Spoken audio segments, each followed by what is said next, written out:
Everyone, Ryan Williams, ASC here with your match reaction. Arsenal dropped 2 points at Turf Moor. Burnley won, Arsenal won. It wasn't a great game, let's be honest. If you're new to the channel, please make sure you like, share, subscribe. I want to thank my lovely new subscribers, of course, helping me achieve my goal in 100 subs. Now we got 102. I appreciate you guys. Now, the new goal, of course, let's get to 150 subscribers by the end of the month. So, guys, keep liking the content. Let me know your thoughts in the comment section below. I'd love to hear from you guys of the game and everything involved. Now, starting lineup was obviously Leno in goal. Right back, Chambers, who we haven't seen play. And obviously the stat was Chambers hasn't played a game in the Premier League since December 2019. So he's got quite a bit to prove in Arteta in terms of why he should stay. We had the two centre-backs in Louise and Mari. Tierney on the left. In the double pivot, we had Partey, Xhaka. The three in front of them in Saka, Willian and Odegaard. And up top, Pierre-Emerick Aubameyang. Now, you know, with this team, it was a toss and tell between Pepe and Saka, if anything, because obviously Saka, you know, he's played a lot of football, so it's like, could he have been rested? You know, there was even some debate about Matt Ryan. Should Matt Ryan play instead of Leno? But ultimately, it is what it is, you know, and a backup keeper. So there's certain players you could have rested, certain players you didn't have to rest. I get that. Do you know what I'm saying? Now, we did well to get the first goal because it was very early in the 6th minute. Pierre-Emerick Aubameyang, I think the move was class. I think the move from Partey receiving it from Leno, and then Partey moving the ball from I think Xhaka got the ball and get it back to him, or was it Odegaard? I can't remember, guys. And then Partey just literally brings Willian in. Willian does a good run, and then just slips it in for Aubameyang, and Aubameyang does well, step over and hits it in the bottom corner. Pope wasn't strong enough, he didn't get a strong enough hand to it. And ultimately, it was 1-0 and it was good, you know. I mean, Willian getting another assist in a row. I mean, that's 3 matches in a row now. Willian's picked up a few assists. That's 4 assists in 3 matches for Willian. So it's looking good for Willian, okay? It's looking really good for him now. You know, he's had a poor season. He hasn't scored a goal yet, but he's picked up a few assists. But even in between the assists from Fulham, the first game of the season, up till the Benfica game, you know, he's had a poor season. Let's have it right.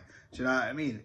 Is this the turning point for Willian from this season on? I mean, from the Benfica game up to the end of the season? Time will still tell. But ultimately, that done well. Aubameyang getting another goal, which is good. Now, it gets ridiculous. We've had so many chances in that first half. Just wasn't good enough. Saka looked off the pace today. Couldn't get his shooting boots on. There's a chance from Partey just hitting over the bar. Aubameyang got put in a delicious ball. I think it was from actually Xhaka, who we'll get to in a minute, guys. You know, couldn't get enough on it. You know, we had very, very good amount of chances in the first half, and we were not able enough to bury him. Then, within the 39th minute, we are playing out from the back. Leno gives the ball to Xhaka. Xhaka, like he put himself under pressure. I mean, Vidra was there, but Vidra didn't look like he was about to close them down. And then Xhaka ultimately just kicks the ball. I don't even know if you want to call it a clearance. He just kicks the ball. And, you know, Chris Wood, right place at the right time. Leno's not even there in terms of that side of the goal, because he's literally just released it to Xhaka. And, you know, maybe Leno thought he was going to get the ball back from Xhaka, but ultimately Xhaka just hits it. Chris Wood, you know, hits it with his chest. And then basically it's in the back of the net and it's 1-1. And when I mean I lost my shit, guys, I actually lost my shit. I'm thinking, for crying out loud, Granit Xhaka again at the helm when it comes to mistakes. You know, there's a stat online that even says Granit Xhaka has had the most errors leading to goals since 2016.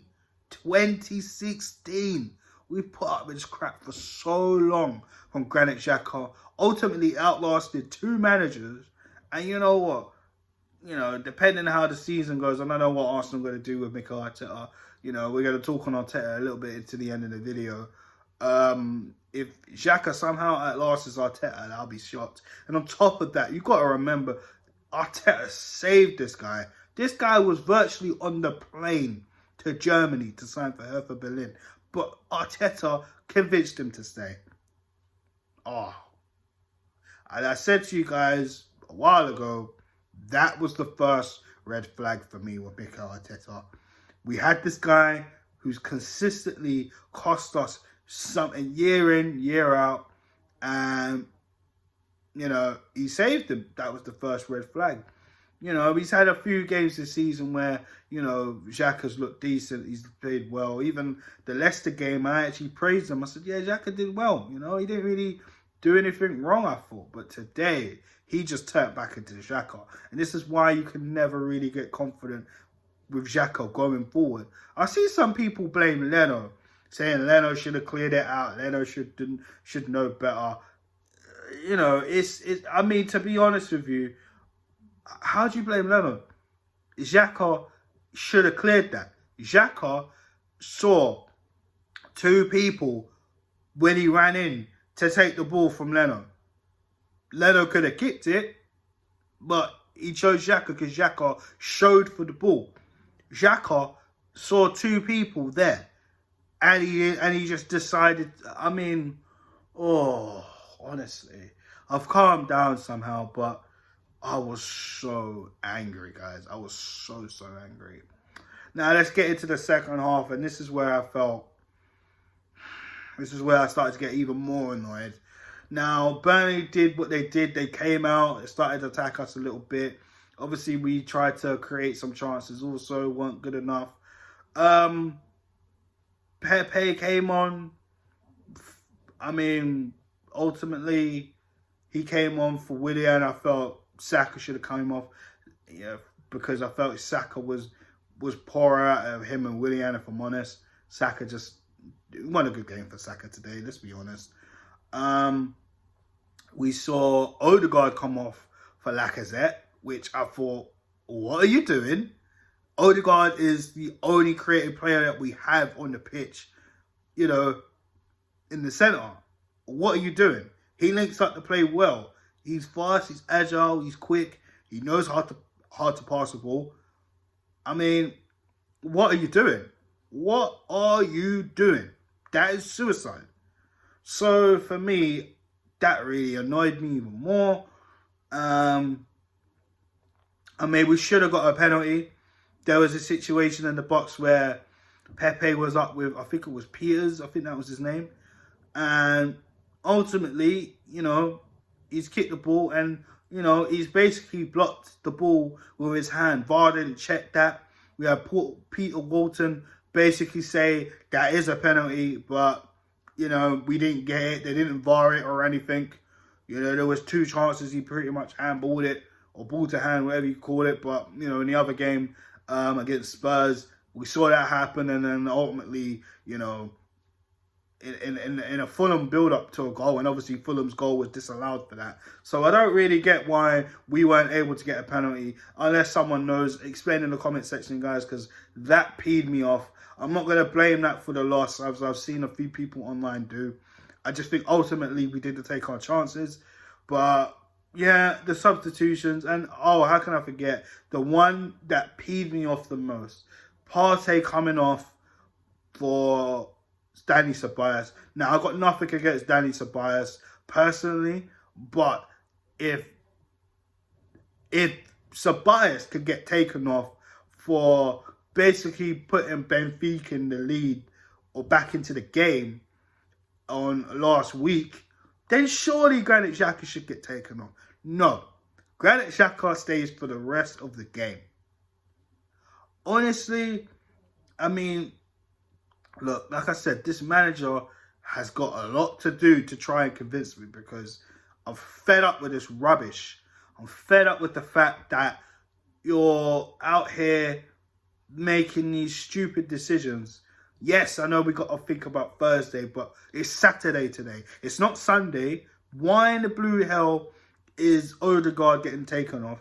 Why are you taking off Partey for Tobias? Now, some people can come at me and say, oh yeah, well, Tobias is, Partey's just come back. Like, he's had a few minutes here and there and he needs to stretch his legs. I get that. But he needs to stretch his legs. But, you know, you're taking him off to protect him because he's had a few injuries. Listen, I hear that, innit? And when you look at the fixtures that is coming up, we've got Olympiacos on next Thursday. Then we've got Spurs on Sunday as well, North London derby.